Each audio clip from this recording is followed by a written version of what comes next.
오늘 못 오신 분은 안타깝게도 어떻게 내가 할 수가 없네. 시작. 오직 너희를 위하여 보물을 하늘에 쌓아두라. 거기는 좀이나 동록이 해하지 못하며 도둑이 구멍을 뚫지도 못하고 도둑질도 못하느니라.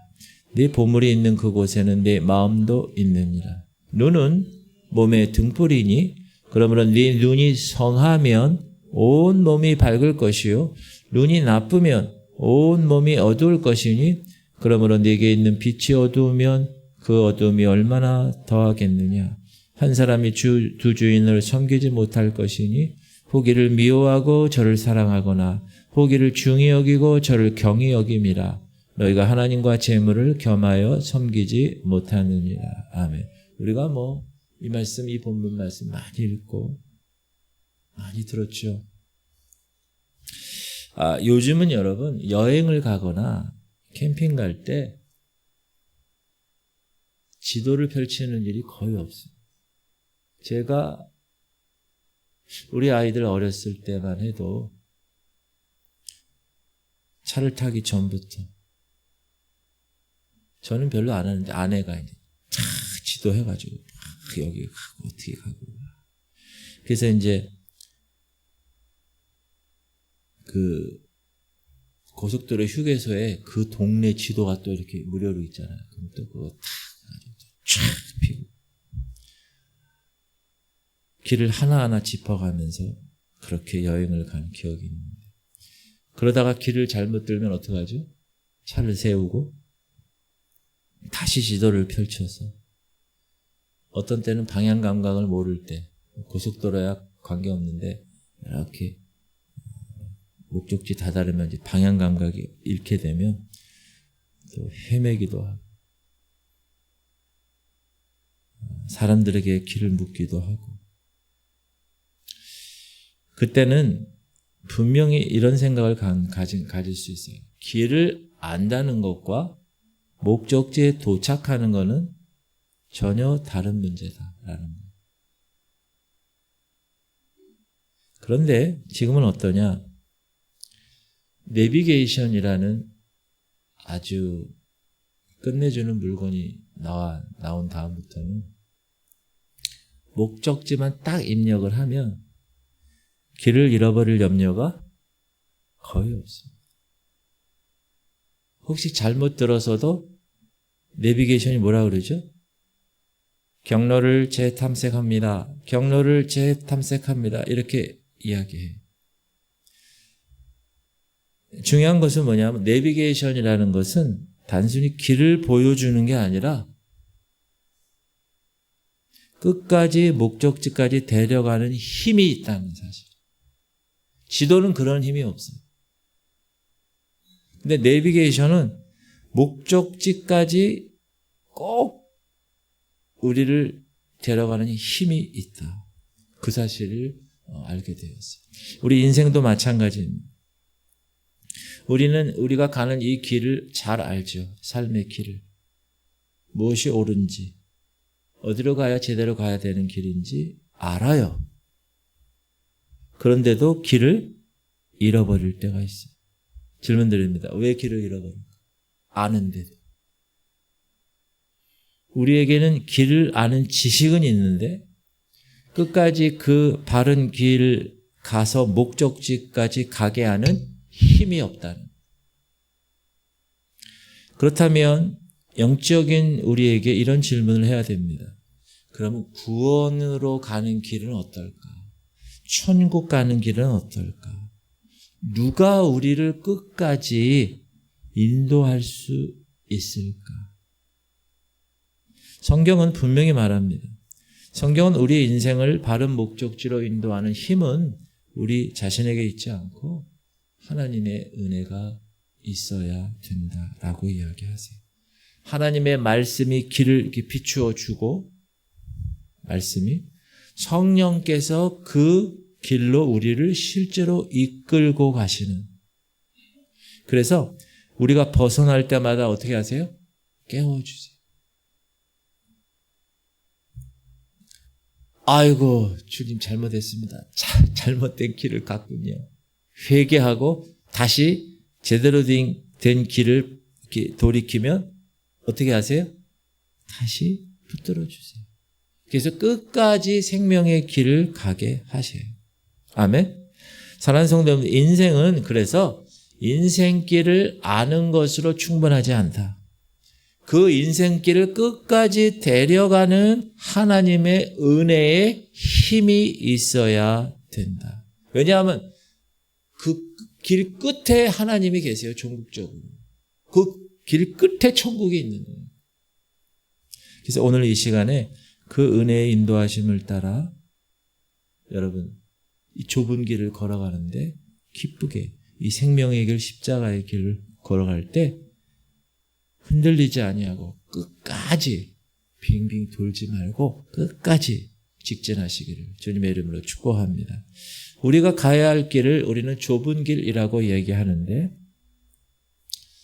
좁은 길을 가기 위해서는 좁은 문을 들어서야 돼요. 좁은 문을 반드시 통과해야 됩니다. 근데 예수님은 그 좁은 문을 통과하는 그 좁은 길은 너무 좁다고 너무 협착해서 찾는 사람이 적다고 얘기합니다. 무슨 말이냐? 좁은 길을 가려고 하는 사람도 많지 않아요. 설령 그 좁은 문을 열어서 그 길을 갔다고 해서 그 길을 끝까지 완주하는 사람은 더욱 적다. 제가 아내랑 지금 여기 오면서 여기 가운데 항상 그 교차로에서 서요. 참. 오늘 아내가 그러는 거예요. 여보 너무 감사하다. 이 수많은 인구 중에서 예수 믿는 사람이 그렇게 없는데 내가 예수 믿는 사람이야. 그리고 주님 다시 오실 날을 기다리면서 이렇게 살아가는 교회에 있고 그리고 내가 그렇게 지금 실제로 살아가고 있다는 것이 너무 감사해요. 제가 집에서 모시고 있는 사람이 그런 얘기를 하더라고요. 그래서 제가 오면서 감사하다. 예를 들어서 제가 목회하는데 사모라는 사람이 맨날 여보 저 얘기하면 어떻게 하겠어요. 그런 목사님들이 있어요. 혼자서 외로이 고군분투하는 분이 있어요. 누구라고 얘기는 안 하겠어요. 그러면 좁은 문을 연다는 것은 뭘 얘기할까요? 좁은 문을 좁은 길을 가려면 좁은 문을 일단 열어야 갈 수가 있는데 그러면 좁은 문을 연다는 것은 뭘까? 좁은 문을 연다는 것은 여러분 예수 그리스도 그분을 나의 구주요 주인으로 영접하는 사건을 경험한 것, 그게 좁은 문을 여는. 보통 십자가의 복음을 믿느냐 이렇게 물어보면 다 아멘. 그런데 그럼 예수 그리스도를 당신의 주인으로, 당신은 그분의 종으로, 주인으로 영접하겠느냐 이렇게 물으면 그때부터는 망설이기 시작해. 왜 그러죠? 그럼 내가 내 시간을 드려야 될 거, 내 돈도 드려야 될 거, 내가 희생해야 될 게 너무 많다고 생각이 드는 거예요. 예수 믿으면서 대가를 지불하고 싶지가 않은 거예요. 부담이 되는 거예요. 그래서 싫은 거예요. 그래서 그 좁은 문부터 들어가지 못하는 사람이 많아요. 예수 그리스도를 마음의 주인으로 왕으로 영접하지 못하고 교회는 다녀요, 여러분. 이거 세상 사람 얘기하는 거 아니에요. 세상 사람도 마찬가지지만 교회 다니는 사람들 중에도 내 마음의 주인을, 왕을 예수 그리스도로 내가 인정하고 그렇게 살아가는 사람이 그렇게 많지 않아. 좁은 문을 열지 못한 사람이 교회에도 많이 있다. 꼭 기억하셔야 돼요. 또 하나는 정말 하나님의 은혜로 그 좁은 문을 열었어요. 예수 그리스도를 나의 구주와 나의 주인으로 영접했어요. 이제 좁은 문을 열었어요. 그럼 뭐가 나와요? 길이 나와요. 근데 좁은 길이야. 아주 협착한 길이에요. 그 길은 자기를 부인해야 되는 길이에요. 나를 꺾어야 하는 길이에요. 하나님 말씀에 순종해야 되는 길이에요. 하나님 인도하심에 복종해서 내 생각을 통제하고 내 마음을 내려놓고 걸어가야 하는 길이에요. 어떤 때는 무지해서 잘못된 길을 접어들기도 해요. 그 좁은 길을 가다가. 어떤 때는 마귀가 우는 사자처럼 두루 다니면서 우리를 계속 유혹해요. 먹이를 하나씩 주는 거예요. 계속. 그러다 보면 아니 좁은 길은 분명히 가고는 있는데 방향이 틀어지는 경우가 있어요. 엉뚱한 방향으로 걷기도 해요. 혹은 내가 알아요. 아 이거 해야지. 그러나 하고 싶지가 않은 거예요. 그래서 멈춰버리는 경우도 있어요. 가다가 그냥 서 있어 거기에. 사랑하는 성도님들 따라합시다. 그럼에도 불구하고 우리는 이 좁은 길을 끝까지 가야 합니다. 이게 중요해요. 끝까지. 왜 끝까지 가야 돼요? 그 길 끝에 주님이 계시기 때문에. 그 길 끝에 영생이 있고 그 길 끝에 천국문이 열려있기 때문에 그래요. 우리가 예전부터 이야기하는 애들 교육할 때 존 버년의 철로 역정 그거 읽어보신 분들은 아시고 그 주인공이 크리스찬이에요. 그 사람이 장망성이라고 하는데 천성을 향하여 지금 막 가는 거예요. 기독교도가. 근데 얼마나 자주 길을 잃어버리는지 몰라요. 헤매 막혀서. 그럴 때마다 누가 나타나죠? 전도자가 나타나요. 그래서 자꾸 야 여기가 아니야. 이쪽으로 가. 아 그렇군요. 다시 바른 길을 알려줘. 우리의 신앙 여정도 이와 같다는 거죠. 넘어져요. 어떤 때. 지금 좁은 길을 가고 있어요. 우리는 좁은 문을 열고 좁은 문에 들어선 거예요. 그런데도 좁으니까 넘어지고 좁으니까 헤매고 그렇다는 거예요. 사단이 또 가만히 두지 않으니까. 그럴 땐 다시 일어나야 돼. 다시 일어나서 또 걸어야 돼. 또 넘어져. 또 일어나. 그러다가 그 끝에 가가지고 주님 만나면 주님이 아이고 잘했어. 그렇게 칭찬해요. 이게 좁은 길을 걷는 우리의 모습이에요. 그러면 이 좁은 길을 걷는 이 험한 길을 우리가 어떻게 끝까지 걸을 수 있는가? 여기서 가장 중요한 것이 영의 생각입니다. 영의 생각. 여러분 마치 내비게이션처럼 목적지를 바르게 딱 설정해 주고 잘못된 길로 가면 경로를 이탈하셨습니다.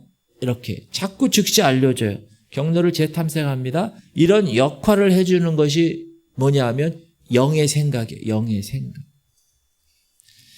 영의 생각은 뭐냐? 잘 들으셔야 돼요.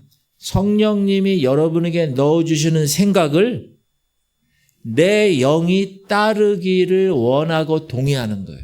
다시 성령님이 여러분에게 넣어주는 생각을 내 영이 따르기를 원하고 동의하는 거예요. 그건 뭐예요? 성령님과 똑같이 생각하게 되는 거예요. 성령님과 내 생각이 연합되어서 하나가 되는 거예요. 그런데 우리의 생각은 이미 죄로 물들어 있어요. 죄로. 그래서 저절로 영의 생각을 할 수가 없어요. 죄로 물들어 있기 때문에. 그래서 뭐가 필요해요? 저절로 되지 않으니까 훈련이 필요한 거예요. 훈련. 말씀을 통해서 내 생각을 내려놓는 훈련. 기도를 통해서 하나님 주시는 마음과 생각을 가지고 살아가는 훈련. 이런 훈련을 통해서 매 예배 때마다 나와서 내가 간절한 마음으로 하나님을 찾아야지. 그런 훈련. 이런 영적 생활이 우리의 습관이 되어야 된다. 그래서 여러분 영의 생각이라는 걸 꼭 기억하세요. 영의 생각. 육신을 따르는 자는 육신의 일을 생각하고 영을 따르는 자는 영의 일을 생각하나니 육신의 생각은 사망이요 영의 생각은 생명과 평안이요. 여러분 생각이 얼마나 중요한지 모른다. 이 마인드. 우리는 반드시 영의 생각을 하면서 좁은 길을 걸어야 돼요. 그렇지 않으면 좁은 길을 완수할 수가 없어. 중간에 다시 돌아오고 유턴하는 경우도 있어. 아니면 거기에 멈춰서는 사람도 있어요. 그걸 완주해야 되는데 모든 무거운 죄와 얽매이기 쉬운 무거운 짐과 얽매이기 쉬운 죄를 다 끊어버리고 달리기 좋은 런닝화 신고 팬티하고 딱 런닝구만 입고 열심히 뛰어야지 속도가 나는데 짐도 지고 옷도 입고 뭐 워카 신고 뭐 막 이러면 뛸 수가 없어요. 거기에 가장 핵심이 뭐냐? 생각이라는 거예요. 생각. 로댕에 생각하는 사람의 생각이에요. 생각. 여러분 로댕에 생각하는 사람 그거 아시죠? 이렇게 하고 있잖아요. 이렇게. 그 로댕이 뭘 생각하는지 아세요? 그걸 잘 보면요. 그 로댕이 옷을 안 입었어요. 내 팬티 어디 갔나? 옷을 입었나 안 입었나 모르겠어요. 확인 안 했는데. 여러분 사막 교부들이 있어요. 이 교부라는 건 뭐냐면 영어로 얘기하면 father예요. father. 신부님이라고 그러죠. 캐톨릭 가면. 그러니까 예수님의 제자를 사도라고 그러고 그 사도의 제자를 속사도라고 그러고 그 속사도의 제자들 또 제자들이 그 교부라고 옛날에. 근데 사막의 교부들이 있어요. 세상 거 다 지금 우리로 얘기하면 머리 깎고 절간에 산에 올라간 것처럼 세상의 이 도시에는 너무 시끄러우니까 광야에 하나님 음성을 듣기 위해서 사막으로 들어가서 계속 신앙생활을 한 사람이 있어요. 그런 사람을 사막 교부라고 그래요. 근데 이 사막 교부들이 살던 공동체에서도 형제들이 많이 있잖아요. 근데 한 형제가 잘못을 저질렀어요. 큰 잘못. 그래서 결국 그를 징계하기로 결의하려고 회의가 열렸어요. 근데 그 사막 교부 공동체에서 가장 존경방 받는 영적 지도자가 있었어요. 아이고. 이거예요. 얼른 도망갔어요. 저 사람이 흑인이죠. 이디오피아 흑인 모세 신부님이에요. 영적 지도자인 저분한테 가서 판결을 맡기려고 그랬어요. 우리 공동체 한 형제가 큰 잘못을 했는데 어떻게 징계할까요? 그랬더니 그분이 이 모세 신부님이 잠시 나타났는데 이상한 모습으로 나타났어요. 어깨에는 구멍이 뻥 뚫린 바구니를 메고 있었어요. 그 바구니 안에 뭐가 있나? 모래가 가득 담겨져 있었어요. 여러분 모래 주머니를 딱 들고 가는데 구멍이 뚫렸으니까 이 모세 신부님이 걸을 때마다 그 안에 있는 모래가 어떻게 될까요? 계속 흐르겠죠. 그러니까 사람들이 아니 저 모세 신부님이 왜 뭐 하시는 거야? 신부님 지금 뭐 하시는 겁니까? 그러니까 이 모세 신부님이 이렇게 얘기했어요. 보십시오. 내가 지금 여기까지 오면서 그 많은 모래주머니를 갖고 이렇게 왔는데 내 뒤로 다 쏟아지고 있습니다. 이 쏟아진 모래들은 뭐냐면 내가 지금까지 살아온 하나님 앞에서 흘려보내며 살아온 나의 죄들입니다. 죄. 나는 그것조차 제대로 붙들지 못하는 그런 사람입니다. 그런데 내가 어떻게 다른 형제의 죄를 판단하러 갈 수 있겠습니까? 그러니까 그 말을 듣는 순간에 모여있던 많은 사람들도 아무 소리를 하지 않았습니다. 그리고 하나둘 자리를 떠났습니다. 잘못을 저지른 그 형제는 정죄가 아니라 용서를 받게 되었습니다. 가늠하다 잡힌 여인 생각나지 않아요? 사랑하는 성도님들, 이 이야기는 용서하자는 교훈, 단순히 용서하자 이런 교훈이 아니라 자기 죄를 보는 훈련이 되어 있는가를 이야기해 줍니다. 모세 신부는 하루아침에 이렇게 된 게 아니죠. 훈련한 거죠. 자기 생각을 끊임없이 돌아보는 훈련, 자기 생각. 자기 안에 죄를 끊임없이 발견해서 회개하는 훈련. 하나님 앞에서 자신을 계속 낮추는 훈련. 남을 판단하기 전에 자신을 먼저 다루고 살펴보는 훈련. 이런 훈련들이 그의 삶의 자리를 잡고 있었기 때문에 그렇게 행동을 하게 된 것입니다. 여러분, 그래서 훈련이 필요한 거예요. 지금 여러분이 이 예배 때 나온 것도 훈련, 영의 생각을 매일 훈련하는 거예요. 매일 자신을 돌아보는 훈련을 하는 거예요. 말씀 앞에서 매일 내가 내 자신을 비추는 훈련을 하는 거예요. 판단하지 않는 훈련. 쉽게 저 사람 저랬어? 그런 훈련. 판단하지 않는 훈련. 여러분, 이런 훈련이 체득되지 않으면 쉽게 정죄하는 사람이 되는 거예요. 그리고 좁은 길에서 이탈하는 사람이 되는 거예요. 우리에게 진짜 필요한 것은 아는 게 아니에요. 지식이 아니라 훈련입니다. 좁은 길을 가는 진짜 영성은 뭐냐? 순간의 감정이 아니에요. 막 울면서 주님 회개했습니다. 주님을 나의, 물론 그것도 중요하지만 순간의 감정이 아니라, 아니면 어떤 사실을 아는 것, 영적 지식을, 그게 아니라 반복된 훈련에서 좁은 길을 가는 힘이 나온다라는 사실을 꼭 기억하실 수 있기 바랍니다. 그러면 그 좁은 길을 갈 때 기뻐하는 거예요. 힘이 있으니까 즐거운 거예요. 그런데 갑자기 예수님이 오늘 본문에서 22, 23절에 이렇게 얘기해요. 눈은 몸의 등불이니 그러므로 네 눈이 성하면 온 몸이 밝을 것이요 눈이 나쁘면 온 몸이 어두울 것입니다. 자, 지금 보물에 대한 이야기 하시다가 갑자기 중간에 생뚱맞게 눈에 관한 이야기. 지금 보물을 땅에 쌓아두지 마라, 하늘에 쌓아두라 말씀하시다가 갑자기 눈 이야기를 꺼내시는 거예요. 그러다가 갑자기 또 다시 하나님과 재물을 겸하여 섬길 수 없다, 이렇게 말씀으로 돌아가세요. 질문 드립니다. 그럼 왜 갑자기 생뚱맞게 예수님이 하늘에 쌓아두지 마, 땅에 쌓아두지 마, 하늘에 쌓아둬, 그러다 갑자기 눈 이야기를 하세요. 눈 이야기. 왜 그러셨을까? 그럼 눈은 우리의 생각을 얘기하는 거예요. 분별력을 얘기하는 거예요. 하늘의 관점으로 생각하고 그 하늘의 관점으로 이 땅을 분별하는 것입니다. 그게 눈이에요. 우리의 눈. 이런 거 예를 들면, 이 일을 하는데 만약에 예수님이 여기 계셨으면 어떻게 하셨을까? 교회에 문제가 있는데 이 문제를 예수님이라면 어떻게 해결하셨을까?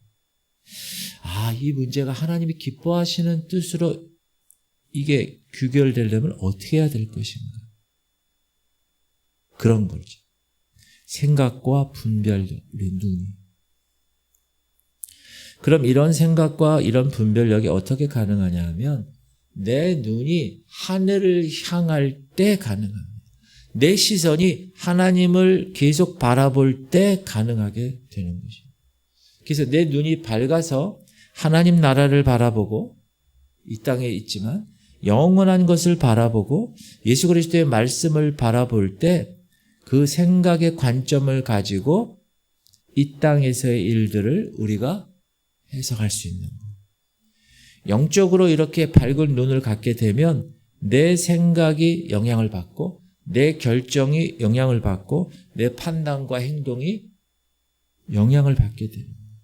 그러니까 내 눈이 밝을수록 내 행동도 밝아지고 내 눈이 거룩한 것을 보면 내 삶도 거룩한 삶이 되고, 그래서 오늘 본문에 온 몸이, 눈은 몸의 등불이니 눈이 성하면 온 몸이 어떻게 된다고요?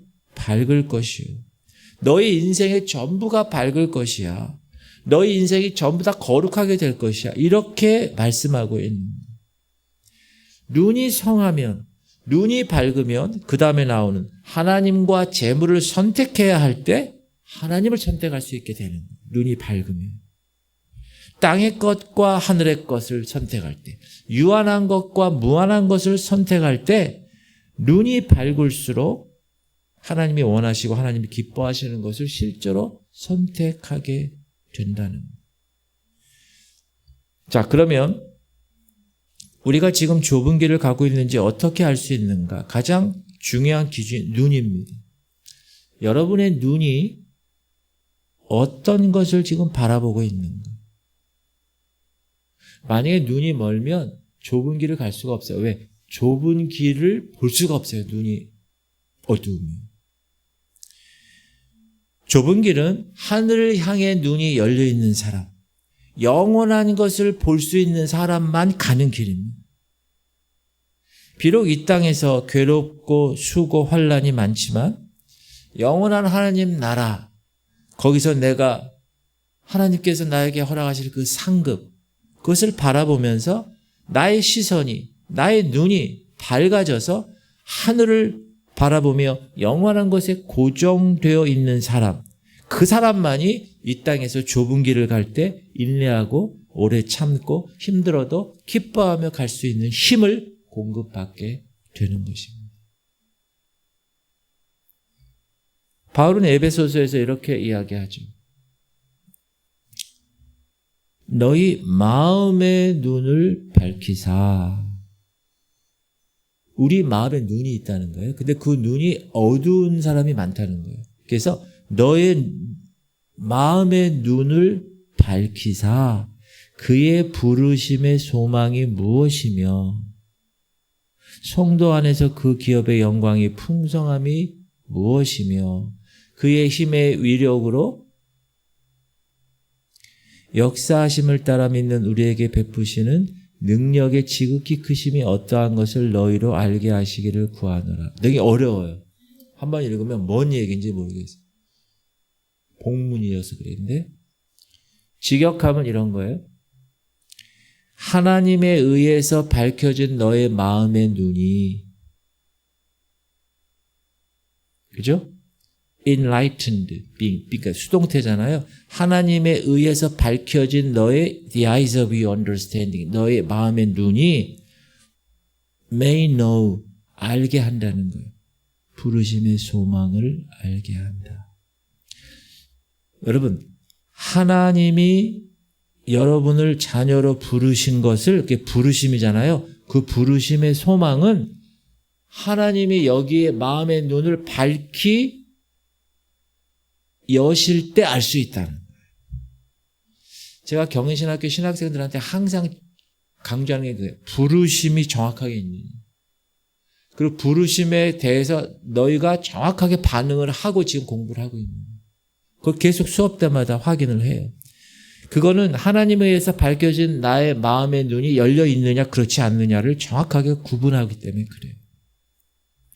하나님은 우리를 하나님의 자녀로 부르셨는데, 그렇다면 하나님이 우리 아버지가 되고 우리는 그분의 자녀가 되는 그 관계 안에서 하나님이 우리에게 주시는 그 큰 소망이 뭘까? 여러분, 하나님이 여러분을 부르시고 여러분에게 기대하는 게 무엇일까? 그 부르심의 소망이라고 그랬잖아요. 하나님의 부르심의 소망을 알게 하는데 그 부르심의 소망이 구체적으로 뭘까? 가장 큰 소망이 많겠지만 그중에서 가장 큰 소망이 뭘까?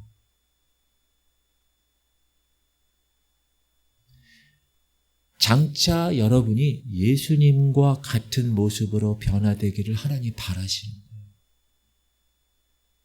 그래서 예수 그리스도의 장성한 분량에 이르기까지 나는 없고 예수로 산, 저 사람 예수님의 향기가 나, 이렇게 되게끔 하기 원하는 거예요. 그건 무슨 얘기냐? 완전한 구원을 얻게 하는 거예요. 하나님은 여러분을 부르신 목적이 예수님처럼 그렇게 살다가 완전한 칭의, 성화, 영화의 완전한 구원을 완성시키는 그 모습을 보고 싶으신 거예요. 우리는 하나님의 자녀로 부르심을 받았어요. 그래서 하나님 나라의 상속자예요. 천국을 상속받은 사람이라고. 그리고 이 땅에서도 하나님 나라를 누리고 영원한 하나님 나라에 가서는 그분과 함께 얼굴과 얼굴을 맞대며 영원히 살게 되는 그런 신분을 가진 사람이에요. 바로 이것이 예수 믿고 자녀된 우리, 지금 바울이 얘기한 것처럼 하나님에 의해서 부르심을 받은 너희들에게 있어서 주님이 주실 수 있는 최고의 은혜입니다. 하나님이 여러분에게 주실 만한 최고의 은혜는 이 땅에서 시시한 것, 이 땅에서 돈, 이 땅에서 명예, 이런 게 아니라 천국에서 하나님과 함께 얼굴과 얼굴을 맞대면서 그리스도 형상을 닮은 거룩한 존재로 변화되어서 하나님 나라 천국에 영원토록 살게 하는 것, 그게 하나님이 저와 여러분을 부르신 목적이고 소망이다. 할렐루야. 근데 그 소망의 그 부르심의 소망을 볼 수 있는 거는 눈이 밝아져야 된대요. 눈이.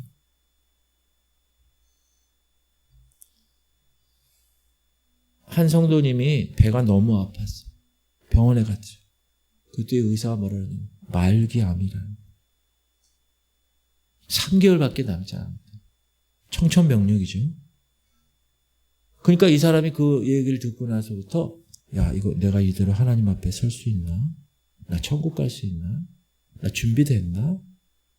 성령의 첫 번째 열매가 사랑과 희락과 사랑인데 첫 번째 열매. 내가 사랑의 열매 지금 맺고 있나? 첫 번째 열매부터 걸린 거야. 자신이 없는 거야. 그래서 그래 3개월 쌈박하게 결단한 거예요. 그래 남은 3개월 동안 사랑의 열매를 맺자. 그날부터 남편이 좋아하는 음식을 매일 해드리기 시작합니다. 그날부터 남편이 무슨 잔소리를 해도 아무런 대꾸를 안 하고 웃으면서 그날부터 공부 안 하는 아들에게도 잔소리를 끊었어요. 아들이 이러는 거예요. 엄마 요즘 이상해요. 우리 엄마 같지가 않아요. 남편도 여보 당신 딴 사람 같아. 완전히 변했어. 근데 너무 좋아. 이 부인 속도 모르고 남편이 그런 얘기를 하는 거예요. 그러니까 이 성도님이 묵묵히 그럼에도 불구하고 사랑을 계속 실천했어요. 3개월 후에 나 죽어요. 속으로. 그러니까 지금 사랑 잘 받으세요. 집안을 이렇게 보니까 너무 지저분한 거. 아유, 내가 죽으면 이 집 누가 청소하나. 내 남편은 죽어도 청소기 안 들고 내 아들도 죽어도 청소 안 하는 싶어가지고 열심히 청소도 해도. 그래가지고 이제 그렇게 3개월이 지났어요. 병원에 갔어요. 정밀검사를 했는데 의사가 말합니다. 암이 아니었네요. 그 순간 이 사람이 어떤 생각을 했을까? 이런 분노? 황당함? 그렇게 생각이 들겠죠. 장난하는 거 이런 생각이 들었겠죠. 근데 이 성도님은 이렇게 생각했대요. 혹시 하나님이 나 하나님 앞에 오기 전에 열매 맺고 오라고 훈련시켜 주신 시간이 아니었을까? 내가 3개월 동안 몸부림치면서 내가 회개하고 내가 사랑해 보려고 내 남편부터 내 아들부터 그렇게 애쓴 것을 주님이 보시고 나를 치유해 주신 게 아닌가. 그런 생각을 했다는 거예요. 너무 귀한 생각이지 않아요? 그래서 3개월 남았다는 말이 오히려 이 사람에게는 복이 되었습니다. 왜? 하늘의 관점에서 이 땅을 바라볼 수 있게 되었으니까. 아, 그래. 내가 사랑해야지. 아, 내가 희생해야지. 아, 내가 용서해야지. 자연스럽게 나오는 거예요. 여러분, 이렇게 눈이 밝아진 거예요, 이 사람은. 이렇게 눈이 밝아지면 이 땅의 삶도 달라지는 거예요. 내가 갑자기 죽음을 그랬음에도 불구하고 별로 그게 중요하지 않은 거예요. 지금부터 훈련하고 살아가는 것이 좁은 길입니다. 그래서 영의 생각으로 육신의 생각을 버리는 거예요. 영의 하늘의 관점으로 이 땅을 해석해서 훈련하는 삶이 이 좁은 길을 이끌어가는 힘이 된다. 그래서 저도 요즘 제가 계속 훈련하는 게 있어요. 24시간 하나님 의식하는 것뿐만 아니라 모든 것을 마지막으로 생각하는 거예요. 그래. 자전거 타고 올 때도 야, 이거 오늘 마지막 내가 타는 거야. 그리고 새벽 기도 딱 올 때도 내가 오늘 마지막으로 새벽 기도 하는 거야. 그리고 새벽 기도 오늘 금요 예배 올 때도 내가 속으로 오늘 마지막으로 설교해야 돼. 마지막으로 하니까 어떻게 해야 되겠어요? 다음에 못해. 그러니까 최선을 다하겠죠. 제가 골방에서 하나님 찬양하고 막 좁은 길 걸으며 아까는 뭐 제가 막 저 방에서 막 춤을 추면서 왜 그랬을까요? 내가 오늘 마지막으로 찬양하는 이런 생각을 하고 했어요. 그랬더니 막 힘이 생기는 거예요. 여기서 무슨 힘? 그 좁은 길을 걸어가는 힘이. 할렐루야. 그게 눈이 영적인 눈으로 밝아집니다. 여러분 눈이 밝아지면 아까 첫 번째 뭐라고 그랬어요? 눈이 밝아지면 부르심의 소망이 무언가를 안다는 거예요. 하나님 나를 부르신 목적이 뭐라고요? 예수님처럼 되는 거. To be like Jesus. 그래서 하나님 나라의 주인공으로 살아갈 수 있게끔 한 것이 우리의 부르심이란 말이에요. 그러니까 눈이 밝아진 사람은 그걸 알아요. 근데 눈이 밝아지지 못한 사람들은 그걸 몰라요. 암만 설교를 해도, 암만 교회를 다녀도, 암만 들어도 몰라요. 그게 밝아지지 않았기 때문에 그런 거예요. 그리고 두 번째는 뭐냐면 세상 가치에서 자유로울 수가 있어요. 그러면 눈이 밝아지면. 사람들의 시선으로부터 자유로워질 수 있어요. 여러분 영원한 것 바라보는데 아니 사람 눈치 보게 되겠어요 지금? 그런 거에 초연해져요. 세상 것에 초연해진다고 자유로워진다. 이 세상이 나를 어떻게 보느냐. 여러분 이것 때문에 꽂혀서 사는 사람이 대부분이에요 지금. 아우 옆집에서 나를 어떻게 볼까? 아우 내 SNS, 내 인스타그램에 내가 멋지게 올려야지. 그냥 멋진 데 가면 나 여기 왔다고 막 자랑하고 그리고 누가 뭐라고 그러면 또 말이야 또 막 디프레스 돼가지고 또 막 힘들어하고. 여러분 이 세상이 나를 어떻게 보느냐가 중요하지 않게 되는 거예요. 눈이 밝아지면. 사람들의 시선 별로. 어떤 사람은 교회 나올 때도 너무 사람만 의식해. 여러분 하나님 보러 나오는 거예요. 하나님 보러. 근데 와가지고는 하나님 감격해서 하나님께 예배하려는 게 오늘 뭐 누가 안 한, 오늘은 뭐 목사님이 뭐 넥타이가 저렇고, 뭐 목소리가 저렇고, 막 이런 생각을 하게 되는 거예요. 그 사람 보면 안 된다는 거예요.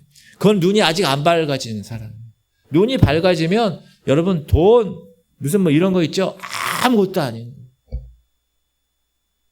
아니 밭에 천국을 발견했는데, 보화를 발견했는데 가만히 있을 수가 없는 거예요. 그 보화 생각밖에 안 하는 거예요. 집에 가가지고 돈 다 긁어가지고 그거 사는 거예요. 그 밭이.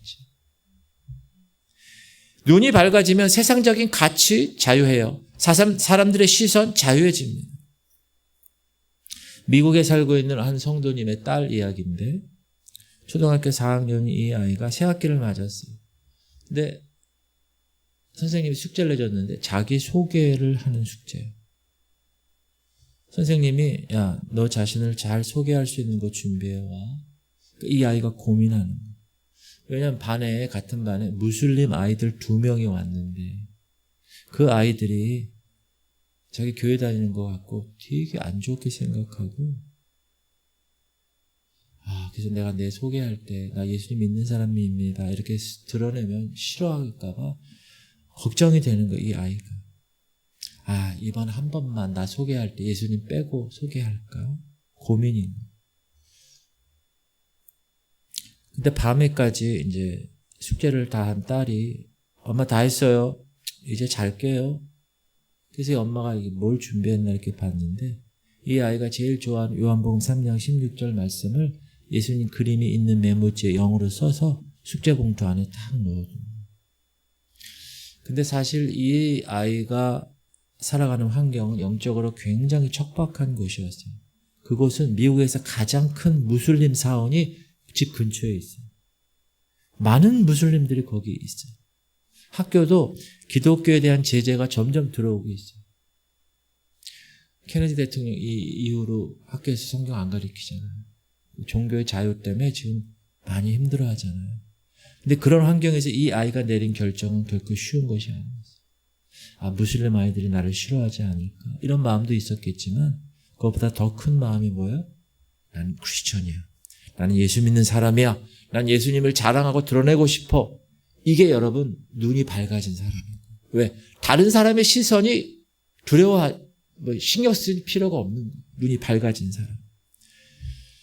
좁은 길을 걸어가는 사람은 이런 사람이에요. 저는 여러분들이 그렇게 되기를 주의 이름으로 축복합니다. 좁은 길을 걸어가는 사람은 필연적으로 비판을 받게 되어 있어요. 여러분 이거는. 판단을 받게 되어 있어요. 믿지 않는 사람에게. 질책받고 비난받고 조롱당하고 왕따 당합니다. 왜 그렇죠? 세상과 우리는 다른 선택을 하고 살기 때문에 부르심의 소망이 뭔지 알고 있기 때문에 그래서 그런 상황에서 여러분 어떻게 해야 됩니까? 하나님 내 눈이 밝아지게 해주세요. 내 마음의 눈이 밝아지게 해주세요. 그리고 그걸 아는 것으로 끝나지 않고 내가 계속 훈련하는 거예요. 영적인 생각을 훈련하고 세상의 평가와 시선으로부터 계속 자유해지는 훈련을 계속 하는 거예요. 그래서 그 길을 가는 거예요. 그러면 그 길이 어떻게 되겠어요? 기쁜 거예요, 그 길이. 왜? 마음의 눈이 열렸습니다. 제가 여러 책을 읽었지만 제가 한창 때 읽은 책 중에 The Heavenly Man이라는 윈 형제, 저거 이제 번역된 게 하늘에 속한 사람이에요. 천상인, 하늘에 속한 사람. 1984년에 이분이 복음을 중국에서 전하다가 혹독한 고문을 당하죠. 그러니까 그 주변에 있는 사람들을 다 색출하기 위해서 이 사람에게 고문을 하면서 야, 네 이름 뭐야? 너 어디 살아? 네 거주지 돼. 그랬더니 이 사람 그때마다 얘기하는 나는 거주지가 하늘입니다. 난 하늘에 속한 사람입니다. 그래서 책 제목도 하늘에 속한 사람. 이 사람 별명이 하늘에 속한 사람. 그러다가 이제 또 풀려났다가 또 잡혀 들어왔어. 너 동지들 이름을 모두 불어. 그러니까 말을 할 수가 없지. 그러니까 모른다고 하니까 이 교도소장이 열받아가지고 고문과 폭행을 가한 거야. 그러면서 이야기하는 거야. 야, 이놈한테 오늘부터 밥 주지 마. 금식에 들어간 거야, 강제로. 여러분, 사람이 물 마시지 못하면 3일 정도가 위험하고 먹지 못하면 한 달이 위험해요. 그 배고픔, 서서히 밀려오는 죽음의 공포. 이 중국 애들이 이 윈 형제를 그렇게 신앙을 꺾으려고 한 거예요. 근데 이 상황에서 이 윈 형제가 눈이 밝아지니까 생각을 바꾸기 시작합니다. 저거 지금 나 죽어가고 있는데 이 절망에서, 이 깊은 고난에서 이 윈 형제가 시선을 바꾸기 시작했어요. 뭐냐? 야, 이 사람들이 나를 지금 강제로 굶기는 것이 아니라 내가 하나님 앞에서 자발적으로 금식을 하겠다. 이렇게 생각을 한 거예요. 생각 하나 바꾼 거예요. 상황은 똑같죠? 밥 안 못 먹는 거. 그리고 하나님 앞에 이제 자기가 금식하면서 예배하기 시작하는 거예요. 독방에서. 그러면서 기도하는 거예요. 하나님, 저들은 저를 굶겨 죽이려고 하지만 저는 이제부터 주님을 위해서 금식하겠습니다. 사람이 떡으로만 살 것이 아니요 하나님 입에서 나오는 모든 말씀으로 살 것이라 하였사오니 이 말씀을 저를 통하여 증거해 주시길 바랍니다. 그렇게 시간이 흘렀어요. 하루, 이틀, 열흘, 30일, 50일, 74일이 지났어요. 74일. 교도소장하고 교도관들이 야, 그놈 죽었겠다. 가보자. 가지고 독방을 딱 열었는데 심장이 여전히 뛰고 있어요. 그래서 교도관이 의사를 불러서 검사를 했더니 살아있더라고요. 그러니까 이 감옥 분위기가 하루아침에 달라졌어요. 교도관들이 그를 두려워하기 시작했어요. 하나님이 살아계신 것을 알게 된 거예요. 이 교도관들이. 74일째 되는 그날 이 윈 형제가 감옥에서 풀려났어요. 풀려나면서 그는 이렇게 얘기해요. 나는 이 기간 동안 74일 예수님이 주시는 생명수를 마셨고 영적인 공급을 받았고 하늘의 평안을 경험했습니다. 할렐루야. 여러분, 생각 하나를 바꾸는 것이 이렇게 중요합니다. 여러분, 못 먹는 사람 있어요? 못 먹어서 불행한 것이 아니에요. 못 먹으면 어떻게 해요? 하나님 앞에 금식하지 뭐. 옛날 우리 어르신들, 신앙 목사님들 못 살고 막 이랬을 때 그렇게 하신 분들 많으세요. 하나님, 내가 밥은 못 먹지만 생명의 양식으로 채우겠습니다. 그렇게 생각을 바꾼 거예요.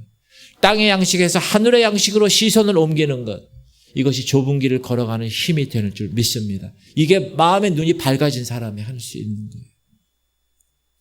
사랑하는 성도님들, 얼마나 많은 사람들이 교회를 다니면서도 세상적인 가치에 붙들려 살아가는지 모릅니다. 세상이 계속 얘기해요. 문화가 계속 얘기해요. 시스템이 얘기해요. 돈 없으면 불행해. 건강 잃으면 불행하다. 가진 것 없어지고 먹을 것 없으면 정말 불행해. 나이 들어서. 그런데 예수 믿는 우리는 그 기준을 따라가면 되지 않습니다. 왜? 우리의 기준은 땅에 있지 않고 하늘에 있기 때문에 그렇습니다. 세상 사람들은 얼마나 많이 가졌는가를 비교하고 SNS에서 계속 올려 열등감, 우월감, 시기, 질투를 반복합니다. 없다고 괴로워하고 그래서 죽은 사람처럼 혼자 고독하게 고독사하는 사람도 있어요. 여러분, 이것은 세상 사람들의 이야기여야 하는데 만약 저와 여러분이 예수를 믿는다고 하면서도 이런 생각을 갖고 살아간다면 우리는 오늘 밤에 회개해야 될 것입니다. 사단은 자꾸 우리에게 땅의 것을 심어줍니다. 땅의 것을. 이거 바라보며 만족하라고. 더 가졌으니 안심하라고. 그러나 기독교 신앙, 우리가 믿는 예수 그리스도는 이 땅의 소유를 이야기하지 않습니다. 예수님 보세요. 이 땅에서 소유하고 누리기 위해서 오셨어요? 아니요. 나는 너희들을 위해서 대속물로 이 땅에 왔어. 내 목숨마저 대속물로 내어주기 위해서 십자가를 졌다. 사랑하는 성도님들, 예수님이 믿는 하나님의 그 믿음에서 이 땅의 가치를 위해서 오신 것이 아니라 하늘의 영원한 가치를 위해서 오신 것처럼 사도 바울 보세요. 눈이 어두웠을 때 그가 자랑한 것은 다 땅의 것들이었어요. 8일 만에 할례 받았어요. 베냐민 지파예요. 유대인 중에 유대인이에요. 가말리의 제자예요. 로마 시민권자예요.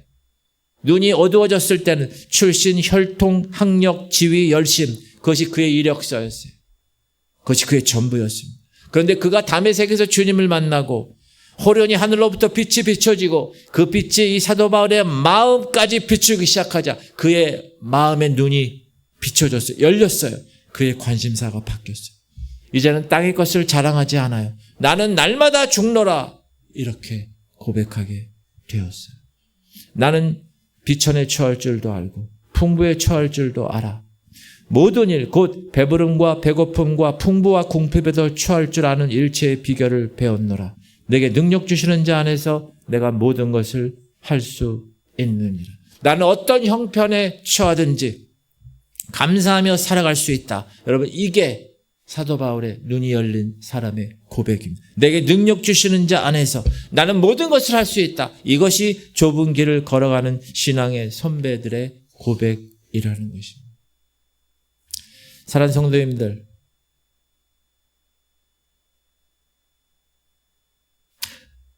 제가 간절히 바라는 것은 여러분의 눈이 열려지고 밝혀지기를 주님의 이름으로 축복합니다.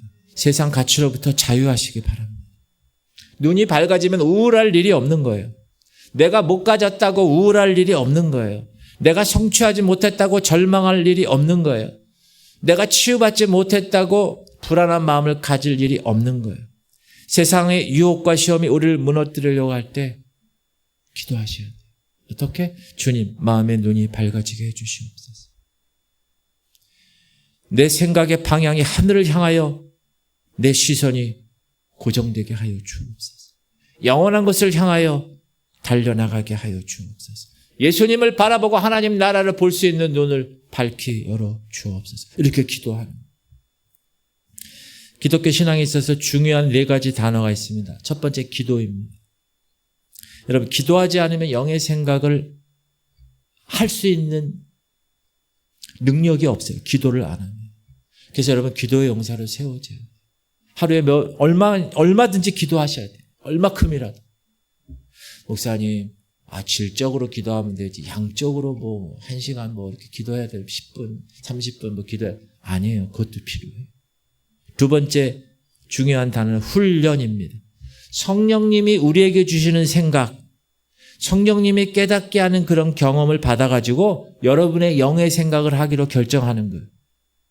주님이 기뻐하시는 그 길을 오늘도 한 발자국 한 발자국, 이게 마지막이구나. 설교도 이게 마지막이야. 내가 이 사람 만나는 것도 마지막이다. 그 훈련을 매일 반복하는 훈련이 정말 중요합니다. 제자가 디사이플이잖아요. 훈련이 디스플린이에요. 훈련된 자만 제자가 될 수 있습니다. 세 번째 단어는 회개입니다. 여러분 매일 밤 체킹하세요. 오늘 내 마음의 눈을 어둡게 한 것이 무엇인지 점검하세요. 별거 아닌 거에 내가 열을 냈어요. 그걸 점검하셔야 돼요. 정욕인지 탐심인지 세상 즐거움인지 매일 밤 자기 전에 점검해야 돼.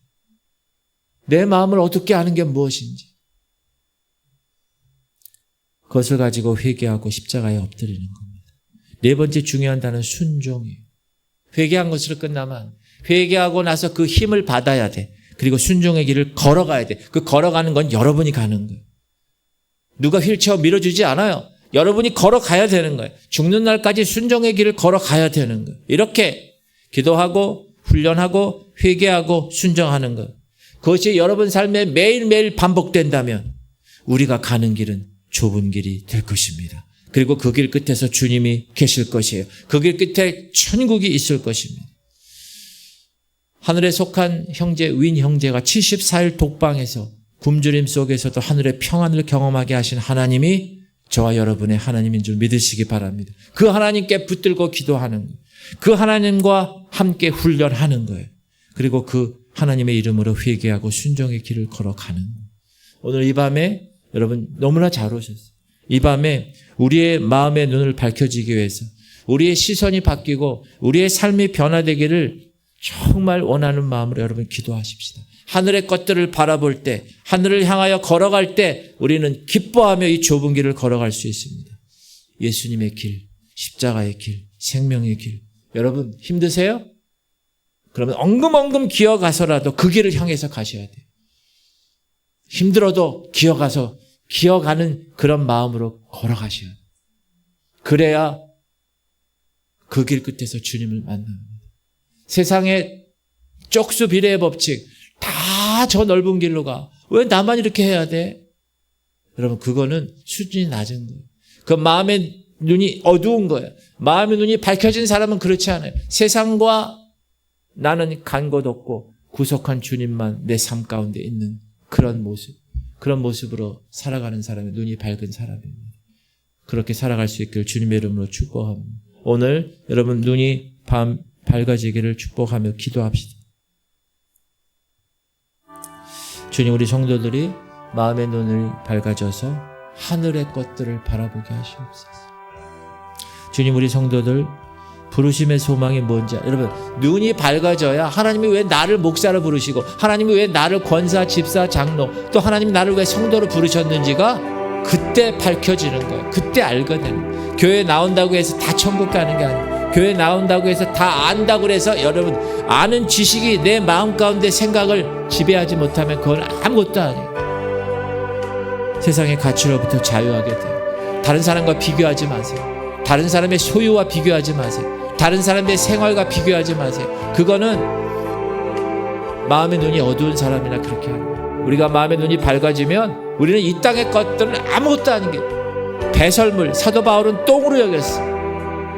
그 정도로 여러분 삶 가운데 마음의 눈이 밝혀지기를 소망하면서 우리 연약한 자들, 우리 하른이를 위해서 최영장 김은희 권사님, 강훈희 권사님, 김원정 권사님, 김한나 권사님, 민우를 위해서 김인상 성도, 김사라 권사님, 민경원 성도, 이선미 집사님, 한행숙 권사님, 강정숙 권사님, 김덕순 권사님, 한결원 성도, 유경근 장로님 이렇게 우리가 계속 부르짖는 그런 시간도 계속 갖도록 하겠습니다. 우리 주님 이름 부르고 통성으로 기도하겠습니다. 주여 할렐루야. 하나님 감사합니다. 오늘도 하나님 귀한 말씀을 받았습니다. 우리가 이 좁은 길을 걸어가는데 우리가 힘이 없어서 어떤 날은 그 좁은 길에서 주저앉아 있을 수도 있고 어떤 날은 그 좁은 길에서 이탈해 있을 수도 있고 어떤 날은 또 유턴해서 세상의 길로 가려고 하는 마음이 있을 수 있습니다.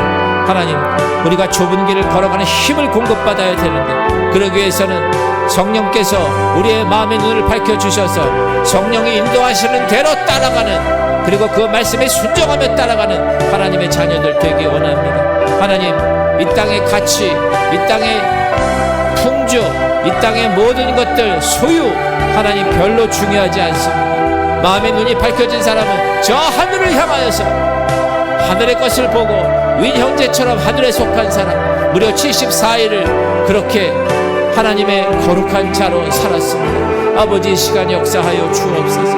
하나님 내 눈이 밝혀져서 하나님이 나를 부르신 소망이 무엇인지, 하나님이 왜 나를 목사로 부르시고 나를 장로 권사 집사로 부르셨는지 하나님 교회 다니면서도 그것을 전혀 깨닫지 못하면 아버지 얼마나 불쌍